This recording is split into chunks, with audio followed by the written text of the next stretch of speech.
Reading and collecting books. It's not all sunshine and rainbows, is it? Today we're going to be talking about bookish pet peeves. What are pet peeves? Think of it as something a particular person finds extremely annoying. For example, my biggest pet peeve are when people don't use turn signals. I mean, come on, it's right there. Use the turn signal. What? You can avoid accidents like that. You see how I'm feeling? Yeah, that's what pet peeves make you feel. So let's talk about bookish ones. The first one on our list, and again, this is in no particular order. All of them are equally frustrating, but the first one is a mid-series cover change. Basically, when a book in a series comes out and they just decide to completely change the cover. Why would you do such a thing? One of the most talked about examples of this is A Court of Thorns and Roses. Take a look. Paperback. Beautiful cover. Love it. Great. Next. Second book, paperback. Stunning. Love it. Next. Paperback. Look at this cover. Love it. Female. Boom. I don't have the fourth book. I didn't pull it out. The novella. But then we have this guy. Hardcover book. So Sarah J. Maas or whoever is responsible for the artwork and the publishing, basically, this is the fourth book in the series. If you also count, that little standalone novella. Why is it hardcover? Why aren't the other ones hardcover? Why did you guys decide to change the cover halfway through the series? I personally prefer these covers. Shows off the attire, it shows off the tattoos, there's significant sentimental value to them. However, they did release all of the other books in this format, hardcover, and I think they were hardcover, actually I don't remember, maybe they're only softcover, I don't remember, but they all had something similar like this, like a mask design. Or no, it wasn't mask design, I think they had like tigers or something. I'll put a picture up here right now to show you. Regardless of the fact, I love this series. I loved The Court of Silver Flames. Are you kidding me? Great books. Why'd you have to change it halfway through? Okay, let me go fill that missing void right there for 1 second. Give me 1 second. Moving on to the next bookish pet peeve, and while we're still on the topic of book covers, let's talk about books that have movie adaptation covers. I get it. I'm excited that a movie/TV show is coming out of this book, but is it really necessary to put the show or the movie, like the cast that they have, onto the covers? A major point in reading is coming up with the illustration of a character by yourself, and I've been severely turned off by books that had a part of the cast already on the cover. I really want to be able to use the author's words and come up with an idea of how these characters look like. But if you already put like a cast there, it kind of like ruins it for me. It could be just me. I don't know if you guys feel the same way. Comment down below if you do. Regardless, I prefer to have the original cover compared to movie adaptation covers. The next bookish pet peeve that we have on the list, and this is the one that drives me up a wall, are stickers on the cover. Why are you putting stickers on the beautiful cover that the authors had spent time talking to illustrators to design this thing? Why are you covering it up with this sticker that never comes off? Let's not even talk about stickers that are permanent, and what I mean is they're printed on the cover already. Let me give you an example. I had bought this Shadow and Bone trilogy, and when I had received it, oh man, I was so excited. I mean, beautiful, right? It's backwards. Look at that thing. Look at that thing right there. At first I thought, okay, no big deal, it's just a sticker. No, it's not a sticker. It's not a sticker. Very upset about that because look, again, I'm excited when a book has a movie or a TV show adaptation. Believe me, really excited. Doesn't matter, good, bad, regardless. The book was able to go on screen, but please don't advertise it like this. As some of you may know, I have a Bookstagram account, and every time I do a book haul or whatever, I love to take photos of the books that I had received. So I was gonna take some photos with these guys, but like, come on. Unfortunately, I was unable to take photos of these stunning books for Bookstagram, and I was looking forward to that because they're beautiful. I'm not gonna lie, the colors on them.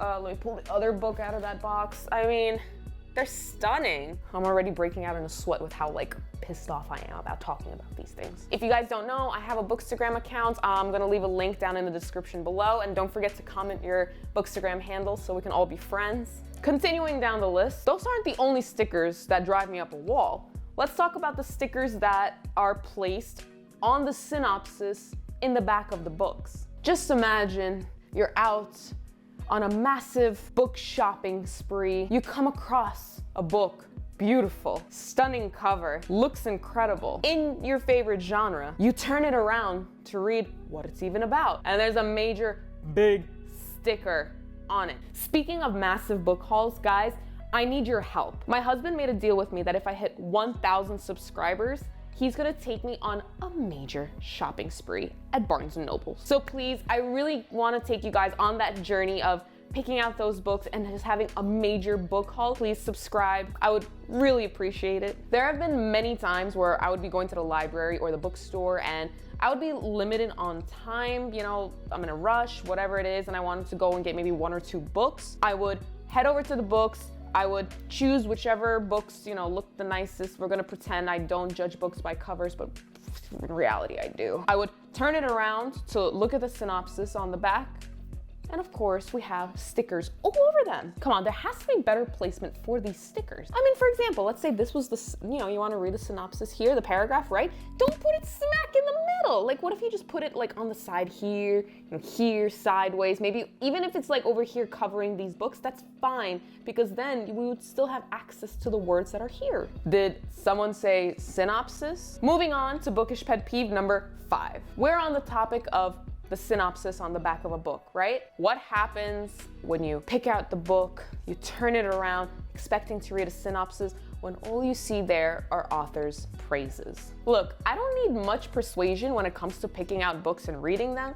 So the only like hit or miss for me is the synopsis. The synopsis. Am I saying it wrong? Synopsis. Synopsis. The only thing that's a hit or miss for me is the synopsis. I trust that the author is good. I kind of don't need that validation from New York Times or, you know, authors X, Y, and Z. No, I just want to know what the book is about. So can we like place those back, please? Let's stop removing the synopsi. We're gonna say it's synopsi. Can we put the synopsi back? Number 6. When someone tries to talk to you while you're reading. This gives off the same energy as wearing headphones and people trying to talk to you. Once the headphones are on, you do not talk to me. Same goes for when I have my book open, don't talk to me. Just because our ears are available to listen doesn't mean that our minds are there to comprehend what you're saying. No, we're like thousands of miles away in a different country, in a different time zone, on a different planet. We have no chance of listening to you, so don't pull us out from there. We're there for a reason. Moving on to number 7. This one isn't as common, but it's a big pet peeve to me, and that's when a book starts off really well and ends terribly, or vice versa. It starts off really bad, you're about to DNF the book, and then you're like, you know what, okay, I'll push through a little bit more, and then you find out that it ends really well. To give you an example of a situation that I had come across, and a lot of people had agreed with me when I brought this point up, I read the first book of the series, which is A Curse So Dark and Lonely. I enjoyed it a lot. It was a retelling of Beauty and the Beast, which is my favorite Disney movie, by the way, obviously. Naturally, when the second book came out, I was incredibly excited to read it. I had high expectations. I began reading this book, A Heart So Fierce and Broken, and I was quite disappointed. I began reading it. I stopped reading it after maybe like 200 pages. I just completely stopped. I almost decided to DNF a book, which I don't like doing. I love to give books an opportunity to really prove me wrong, I guess. I stopped reading it for about a week, and when I picked it back up again, I told myself, okay, if the next maybe 50 pages or 100 pages aren't good, I'm just gonna DNF.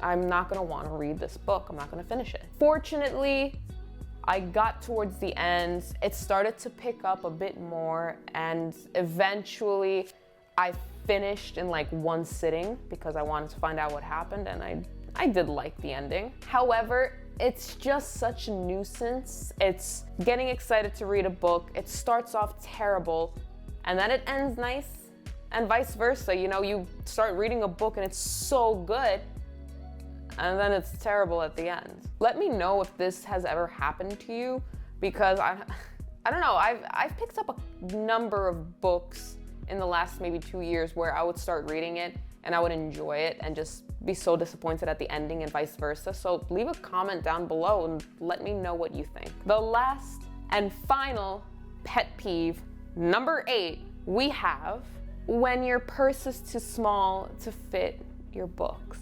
Am I being a little dramatic? No. When I go places, I always bring a book with me. Going to a wedding? Bringing a book with me. Going to the beach? Bringing a book with me. Going to a water park?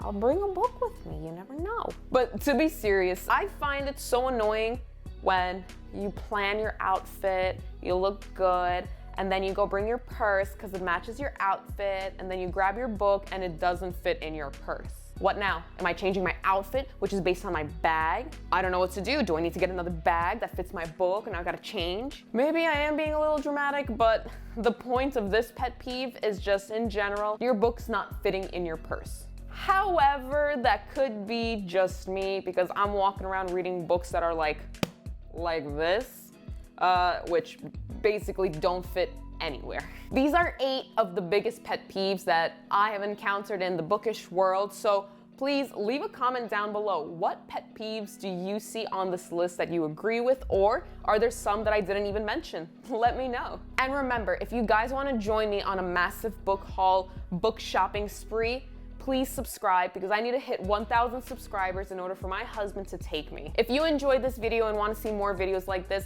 hit that like button. Thanks for joining me in my small corner of bookish paradise. I don't remember what book I'm looking for. Help me. I can't find the book that I am looking for. Where did I put it? Oh my God. Oh my God. If this is me with like 2 little baby shelves, I can only imagine when I have like a whole library in my house.